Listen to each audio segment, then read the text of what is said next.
ሰላም ጤና ይስጥልን። በመላው ዓለም የምትገኙ የተወደዳችሁ የሮሃ ቲቪ ተከታታዮች የሐምሌ 21 2018 ዓ.ም የምሽት ዜናዎችን ይዘንላችሁ ቀርበናል። የአፋብን 54ኛ ክፍለ ጦር ለተከታታይ 4 ወራት ያሰለጠናቸውን በርካታ የፋኖ አባላት አስመረቀ። ከላሊበላ ከተማና ከሹምሻ የተንቀሳቀሰው የአገዛዙ ጦር በፋኖ ጥቃት ሲደመሰስ በደሃና ወረዳም አኩሪ ድል መመዝገቡና የጠላት ምሽግ መያዙ ታውቋል። የግንባር መረጃ ይዘናል። ህልውናችን የሚረጋገጠው በአብይ አገዛዝ መቃብር ላይ ነው ያለው ህወሓት ከሌሎች ኃይሎች ጋር በአንድነት እንደሚታገል በመግለጫ አስታውቋል። ሰሙታላችሁ። በሳውዲ አረቢያ ተጨማሪ ኢትዮጵያውያን በሞት ሲቀጡ ከ200 በላይ የሚሆኑ ዜጎች ደግሞ እስር ቤት የሞት ፍርድ ውሳኔን እየተጠባበቁ ነው። መረጃውን ይዘናል። አብይ አህመድ በተላላኪነት የሚያጎበድድለት የሱዳኑ ጦር የደረሰበትን ከባድ ሽንፈት ተከትሎ አዲስ መመሪያ አስተላልፈዋል። አድማጭ ተመልካቾቻችን አብራችሁ ልትቆዩ ከፈቀዳችሁ እነዚህ መረጃዎች በዝርዝር የምናሰማችሁ ይሆናል። የሮሃ ቲቪ ወቅታዊና ሀቀኛ መረጃዎች እንዲደርሷችሁ ቻናሉን ሰብስክራይብ፣ ላይክ እና ሼር በማድረግ አሁኑኑ ቤተሰብ ይሁኑ።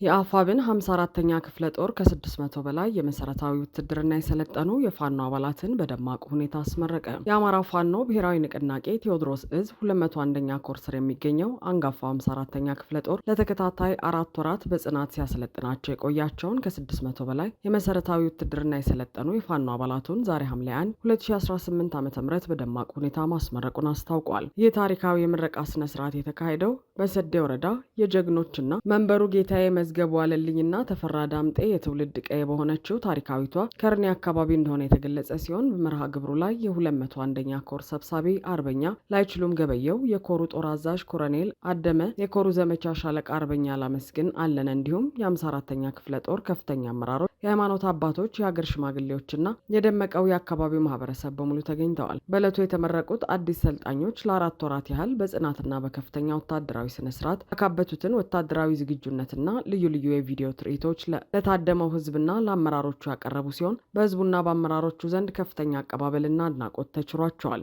የጠላትን ቅስም በመስበር የመንበሩ ጌታዬ ቀየን አላስደፍርም በሚለው መፈክሩ የሚታወቀው ግዙፉ 54ኛ ክፍለ ጦር የሀገርንና የህዝብን ዳር ድንበር ማስከበር የሚያስችል የበቁና የሰለጠኑ የፋኖ ኃይሎችን የመገንባት ሂደቱን አጠናክሮ እንደሚቀጥል በዚህ አጋጣሚ ማረጋገጡን አሻራ ሚዲያ በዘገባው አመልክቷል።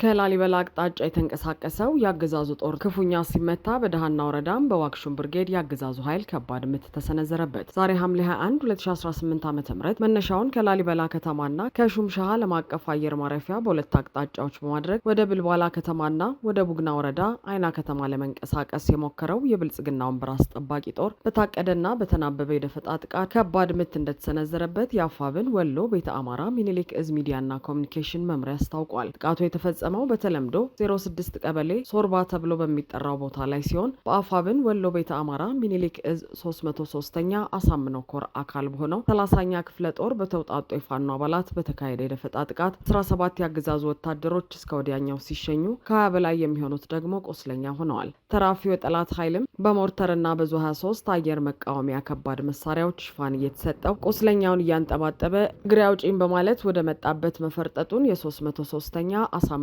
ኮር ህዝብ ግንኙነት መምሪያ መረጃውን በማስደገፍ ገልጿል። በተመሳሳይ ዜና የጀብደኛው ሚኒሊክ እዝ አሃድ ሆነው 303ኛ አሳምነው ኮር 19ኛ ክፍለ ጦር ዋግሹም ብርጌድ በዋግምራ ዞን ደሃና ወረዳ አገዛዙ በተለምዶ ጥምር ጦር ወይም ሰላም አስከባሪ ብሎ በሚጠራው ሚሊሻና ፖሊስ ላይ 04 ቀበሌ አርቢት በተባለ ቦታ አኩሪ ድል መቀዳጀቱ ተገልጿል። የዋግሹም ብርጌድ አናብስት የጠላትን የተከማቸበትን ምሽግ ቀድመው በማጥናትና ቁልፍ ቦታዎችን ቀድመው በመዝጋት በአገዛዙ ዘብ ጠባቂ ኃይል ላይ የማያዳግም እርምጃ ወሰዱ ሲሆን ውጊያው ትናንት ሐምሌ 20 2018 ዓ.ም ከረፋዱ 4 ሰዓት እስከ ቀኑ 11 ሰዓት ተኩል ድረስ ግለቱን ጠብቆ ሲካሄድ ውሏል። ከዋግምራ ዞን የተለያዩ ወረዳዎች ተውጣቶ በደሃና ወረዳ 12 ቀበሌ ሲልዳ አለኝ የሚለውን የተጠናከረ ምሽግ በተወሰኑ የዋግሹም ብርጌድ አባላት ክንድ ብርቱነት ሙሉ በሙሉ አስረክቦ እንዲወጣ ተደርጓል። በዚያ ወደ ውጊያ 7 ሚሊሻዎችና 2 የወረዳው ፖሊሶች ሲደመሰሱ ከ11 በላይ ቁስለኛውን እያንጠባጠበ ወደ መደበቂያው አምደ ወርቅ ከተማ ለመመለስ መገደዱን የአፋብን ወሎ ቤተ አማራ ሚኒሊክ እዝ ሚዲያና ኮሚኒኬሽን መምሪያ አረጋግጧል። ህልውናቸው አደጋ ላይ ከተጋረጠባቸው ኃይሎች ጋር በአንድነት እንታገላለን ሲል ህወሓት መግለጫ ሰጠ። የትግራይ ህዝብ ህልውና ሙሉ በሙሉ ሊረጋገጥ የሚችለው በጄኖሳይዳዊ የአብይ አህመድ አገዛዝ መቃብር ላይ ብቻ መሆኑን በመግለጽ ህልውናቸው አደጋ ላይ ከተጋረጠባቸው ሌሎች ህዝቦችና ኃይሎች ጋር በአንድነት እንደሚታገል የገለጸው ድርጅቱ የትግራይ ህዝብ በየዘመኑ የገጠሙትን መሰናክሎች በድል የተወጣውና ህልውናውን አስከብሮ የተጓዘው በፍትሐዊ ዓላማው ባልተበገረው የትግል ወኔውና በተደራጀ አካሄዱ እንደሆነ ገልጿል።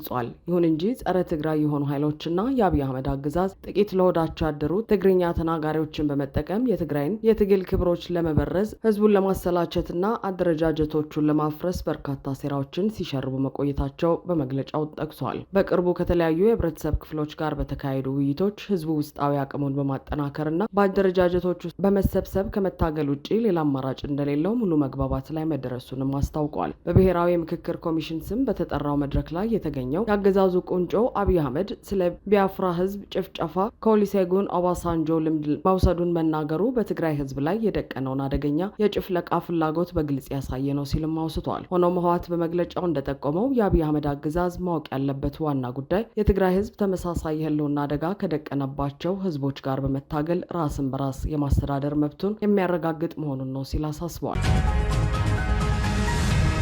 ሳውዲ አረቢያ 5 ኢትዮጵያውያንን በሞት ስትቀጣ ከ200 በላይ ዜጎች በእስር ቤት የሞት ፍርድ እየተጠባበቁ ይገኛሉ ተባለ። ሳውዲ አረቢያ ተጨማሪ 5 ኢትዮጵያውያንን በሞት ቅጣት መቅጣቷ የተገለጸ ሲሆን ይህንን ተከትሎ ከቅርብ ጊዜ ወዲህ በአገሪቱ በሞት የተቀጡ ኢትዮጵያውያን ቁጥር 17 መድረሱም ታውቋል። የወጡ የተለያዩ ዘገባዎች እንደሚያመለክቱት የሞት ፍርድ እርምጃው አሳሳቢ በሆነ ሁኔታ እየጨመረ የመጣ ሲሆን በአሁኑ ወቅት በሳውዲ አረቢያ በሚገኘው የከሚስ እስር ቤት ብቻ ከ200 በላይ ኢትዮጵያውያን የሞት ፍርድ ውሳኔ ፍርዳቸውን እየተጠባበቁ እንደሚገኙ ተገልጿል። በሳውዲ አረቢያ በሚገኙ የተለያዩ የማረሚያ ቤቶች ውስጥ የሚገኙ በርካታ ኢትዮጵያውያን በስር ላይ በሚገኙበት ወቅት በቂ ህጋዊ ከለላና የመከላከል መብት ሳያገኙ በከባድና አስቸጋሪ ሁኔታ ውስጥ ይገኛሉ። አሁን እየተወሰደ ያለው የሞት ፍርድ እርምጃና በከሚስ እስር ቤት የሚገኙ ተጨማሪ 200 ያህል ዜጎች ለተመሳሳይ የሞት ፍርድ መታጨታቸው በዲያስፖራው ማህበረሰብና በቤተሰቦቻቸው ዘንድ ከፍተኛ ድንጋጤን፣ ስጋትንና አሳሳቢነትን ፈጥሯል። ይህ በእንዲህ እንዳለ የሰብአዊ መብት ተሟጋቾችና በውጭ ሀገራት የሚኖሩ የዲያስፖራ አባላት በሳውዲ እስር ቤቶች ውስጥ የሚገኙ ንጹሃን ዜጎች ህይወት እንዲታደግና የተበየነባቸው የሞት ፍርድ እንዳይፈጸም ለማስቆም በራሳቸው አቅም ዓለም አቀፍ ትኩረት የመሳብና የህግ ድጋፍ የማስፈለግ እንቅስቃሴዎችን በማድረግ ላይ ይገኛሉ።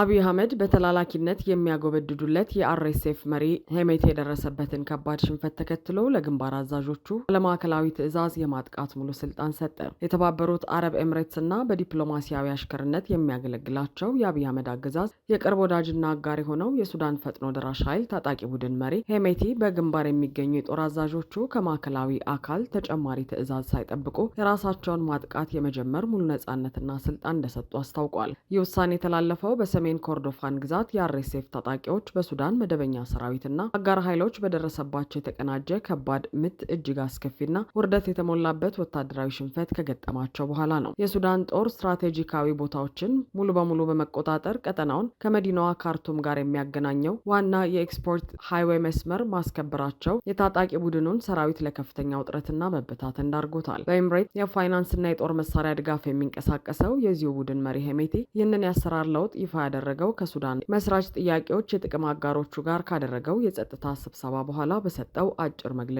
ሲሆን ከእንግዲህ የመስክ የውጊያ ስራዎች ቁጥጥርና ውሳኔ በቀጥታ በግንባር ባሉ የተበታተኑ ሰራዊቶቹ እጅ እንደሚሆን አውጇል።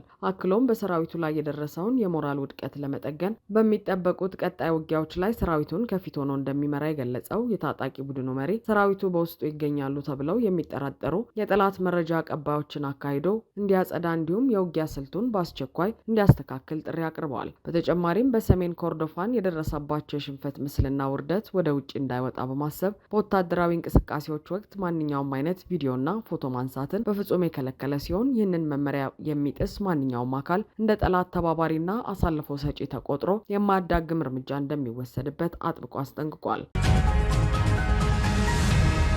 አድማጭ ተመልካቾቻችን የሰዓቱ የሮሃ ቲቪ ዜናዎች የተከታተላችኋቸውን ይመስሉ ነበር። አብራችሁን ስለነበራችሁ ከልብ እናመሰግናለን። ሰላም።